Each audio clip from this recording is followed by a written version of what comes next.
Baik, bismillahirrahmanirrahim. Assalamualaikum warahmatullahi wabarakatuh. Bertemu Wal- lagi dengan saya di semester ganjil ini. Kalau di semester lalu Anda bertemu di mata kuliah RPL 1, kalau sekarang Anda bertemu saya masih di RPL, tapi RPL-nya RPL 2. Bedanya apa sebetulnya sudah dijelaskan di semester lalu ya. Jadi kita akan mengubah paradigma yang semula kita pakai proses oriented, kita ubah menjadi yang sifatnya object oriented. Sebetulnya saya tidak perlu terlalu takut Anda tidak mampu menjalani kuliah saya, karena pada semester kemarin Anda belajar pemrogramannya, yaitu pemrograman berorientasi objek. Nah, di mata kuliah ini sebetulnya Anda bisa melihat bagaimana cara kita membangun software ketika kita menggunakan paradigma berbasis objek itu. Tapi bukan hanya sekedar ngodingnya saja. Nah, itu yang nanti kita akan lihat. Kalau kemarin tools-nya kita pakai DFD, kemudian kita pakai spek proses, kita pakai kamus data DFD.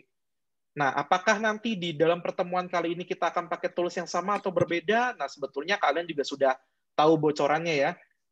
Sudah ada buku yang saya pasang di LMS Unicom, yaitu Learning UML 2.0.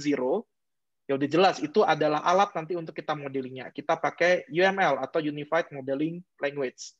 Ya, ada banyak sekali diagram di dalamnya. Ada use case, ada activity diagram, ada kelas diagram, dan seterusnya. Dan saya yakin Anda sudah pernah bertemu beberapa di antaranya, terutama kelas diagram, karena di pemrograman berorientasi objek, Anda kan mentranslate dari kelas diagram menjadi sebuah kode program yang berjalan secara komputasinya. Secara perbedaan mendasar bukan hanya alat sebetulnya, tapi juga starting point ketika kita mulai membangun perangkat lunaknya. Jadi kalau menggunakan proses oriented, maka kita akan bertanya ada proses apa di dalam suatu domain tersebut, kemudian dari proses tersebut menghasilkan masalah apa, dan masalah tersebut harus digimanakan, dan kita bentuk menjadi sebuah software, nah itu proses oriented. Tapi ketika kita berbicara object oriented sendiri, lebih kita bicaranya adalah ada benda apa saja yang ada di dalam domain tersebut, dan benda tersebut punya apa dan ngapain saja. Jadi kita berbicara prosesnya itu adalah setelah kita berbicara ada benda apa saja yang dulu. Nah, benda ini kita sebut sebagai objek. Nah, sebetulnya tidak jauh berbeda dengan proses oriented, artinya kalian sebetulnya hanya menambah beberapa poin perspektif yang harus dilengkapi ketika Anda beralih dari proses oriented ke object oriented. Nah, selain perbedaan mendasar di paradigma pembangunan perangkat lunaknya, kita pun juga akan merubah jenis software yang kita bangun. Kalau kemarin Anda membangun software, walaupun nggak sampai software ya, Anda membangun desain software-nya untuk yang private, kalian membangun untuk restoran Pak Broto Asari, kalian membangun untuk suatu hal, dan ketika hal itu diganti, misalkan kita geser ke restoran yang lain, maka ceritanya bisa berbeda lagi. Nah, kalau sekarang kita di semester ini akan dikenalkan dengan bagaimana cara membangun menggunakan paradigma objek tadi untuk membangun software-software yang sifatnya public. Sehingga kebutuhannya menjadi lebih luas, segmen yang akan menggunakan aplikasi Anda pun jadi tidak terbatas dalam hal ini. Nah, itu akan menimbulkan tantangan tersendiri, terutama di dalam bidang rekayasa kebutuhannya, yang kemarin kalian pelajari sebelumnya. Masih ingat ya, yang requirement engineering, rekayasa kebutuhan, yang kalian mulai dari misalkan berbicara ini orangnya siapa saja, masalahnya apa saja, dan seterusnya. Kalian masih bisa mengakses kelas RPL 1 yang sebelumnya, jadi jangan sampai lost control, jadi tidak tahu lagi apa isi dari RPL. Makin aing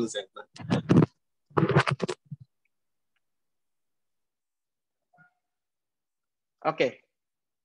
Jadi intinya begitu, perbedaan mendasarnya begitu. Nah, nanti perbedaan ini akan mulai terasa ketika kita membahas bab demi bab. Nah, di minggu depan kita sudah akan membahas materi pertama, yaitu requirement engineering-nya atau rekayasa kebutuhannya. Tapi cara merekayasa kebutuhan ketika kita membangun public software tentunya berbeda dengan ketika kita membangun private software seperti semester sebelumnya. Nah, oleh karena itu, teknik yang kita pakai bukan lagi hanya mempelajari domainnya saja, tapi juga kita harus bisa memvalidasi. Memvalidasi apa? Memvalidasi ide yang akan kita buat untuk menjadi sebuah software. Karena sering sekali public software itu starting point-nya memang adalah kebutuhan orang. Memang iya, kita akui bahwa semua software harus dibangun berdasarkan itu.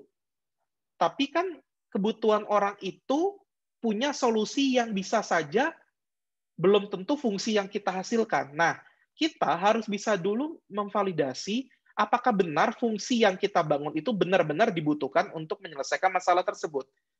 Nah, kita pakai sebuah teknik, kita pakai namanya Javelin Board, untuk bisa kita memvalidasi ide dari public software yang akan kita buat. Dikarenakan kita masih dalam masa pandemi, kalau di semester yang tidak ada masa pandeminya, saya meminta Anda membentuk kelompok dengan tema dan apa ya istilahnya, public software yang berbeda-beda, boleh games, boleh non-games, dan seterusnya. Kalau untuk sekarang, tidak. Kita akan membangun sebuah software yang semua kelompok sama membangunnya. Tapi semester ini saya tidak akan memotong sampai desain saja, tapi kita akan pure membangun software. Software-nya sendiri kita bangun di Android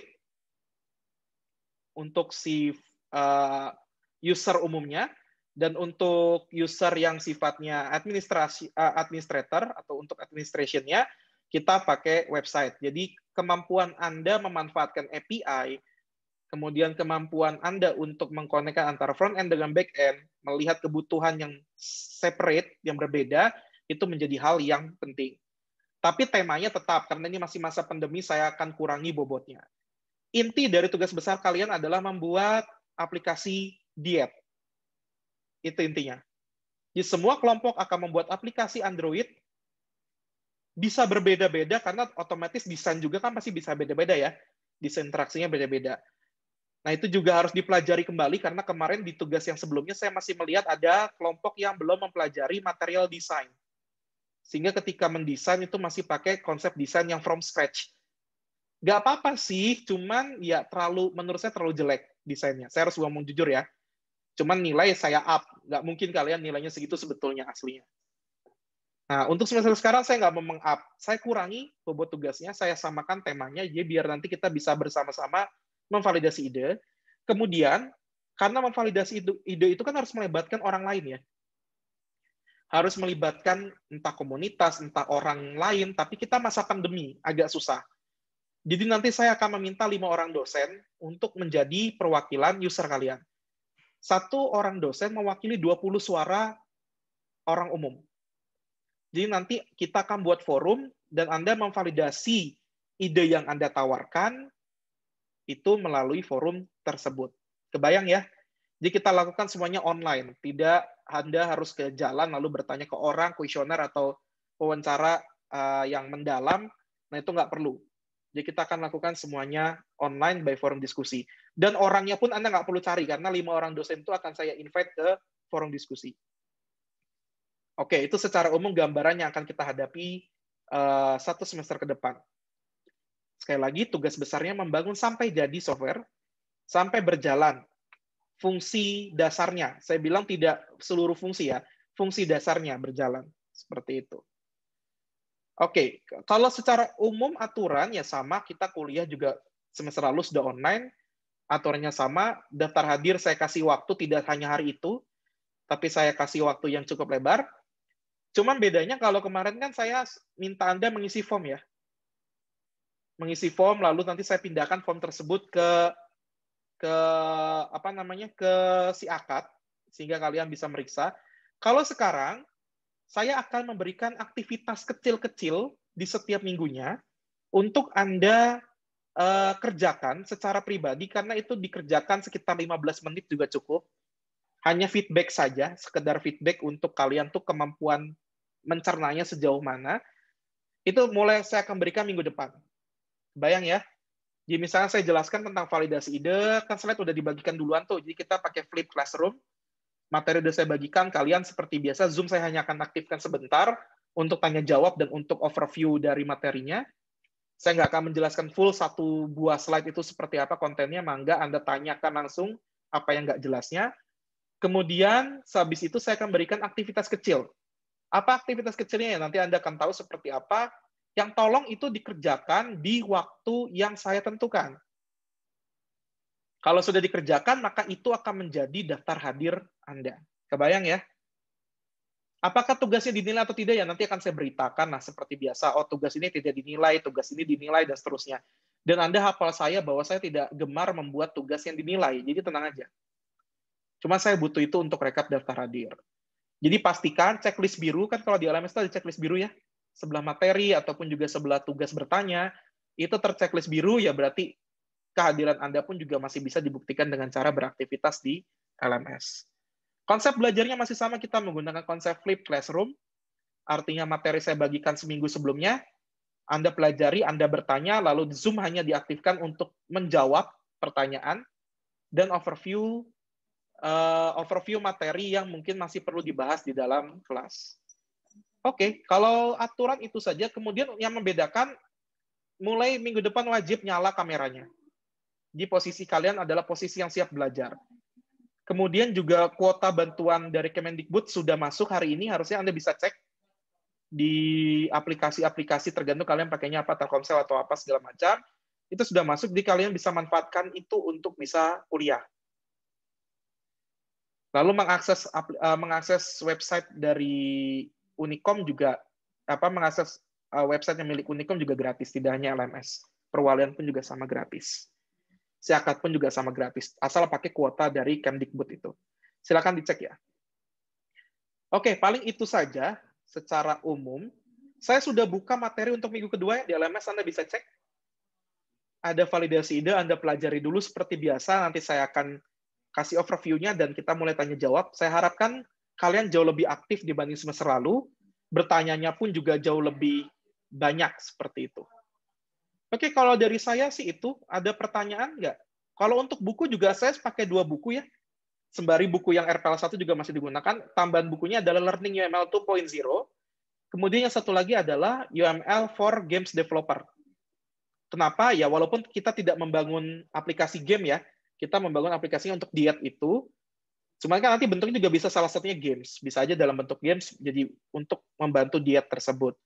Nah, UML for game developer itu jadi untuk membangun game itu UML-nya sedikit lebih spesifik. Tidak berbeda tapi lebih spesifik. Nah, apa yang lebih spesifiknya saya sertakan di buku itu. Jadi nanti bagi orang yang gemar membangun game bisa mempelajari buku tersebut. Saya kasih 2 bukunya. Cuma sekali lagi itu for educational purpose only. Jadi nggak boleh di print dan diperjualbelikan. Oke. Kalau dari saya itu ada pertanyaan dulu dari kalian, silakan. Ini sehat semuanya? Boleh jawab di chat nih? Sehat? Sehat, sehat Pak. Sehat, alhamdulillah. Sip. Iya, harus sehat. Oke. Ada pertanyaan nggak? Oh ya, seperti biasa kalau kita pakai Zoom, kita akan rekam, jadi Anda bisa nonton ulang. Tapi saya harapkan hadir di Zoom jauh lebih baik dibandingkan nonton rekaman. Kenapa? Mungkin Anda bisa lebih interaktif aja sih dibanding kita nonton rekaman di YouTube. Ya, Anda sudah hafal LMS saya kompleksnya seperti apa, jadi lebih enak belajarnya juga. Yang mangga Anda pergunakan. Sudah gabung semua di kelas ya?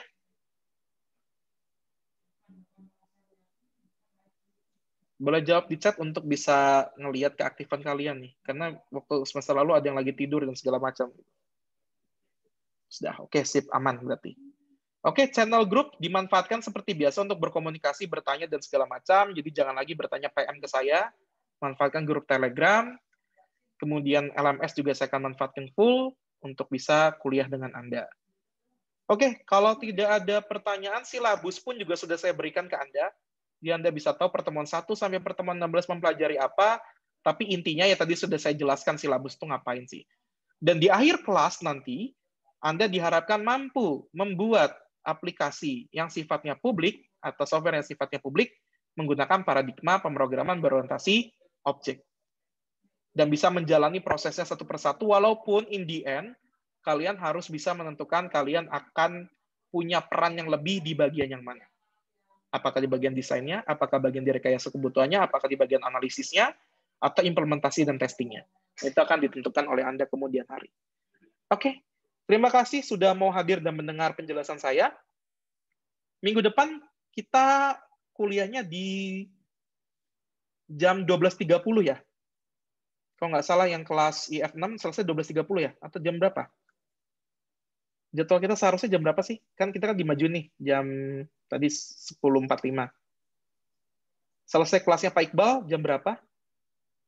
Jam 12.15, Pak.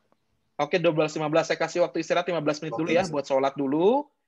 Jadi 12.30 kita mulai. Jadi kita sudah aja 1 kali pertemuan untuk 2 kelas di hari Rabu, jam 12.30. Seperti biasa, yang bentrok, dan bentroknya nggak terlalu banyak harusnya, itu bisa menonton ulang di YouTube. Karena bagi saya kehadiran bukan pada saat di Zoom, tapi di aktivitas yang Anda kerjakan di LMS.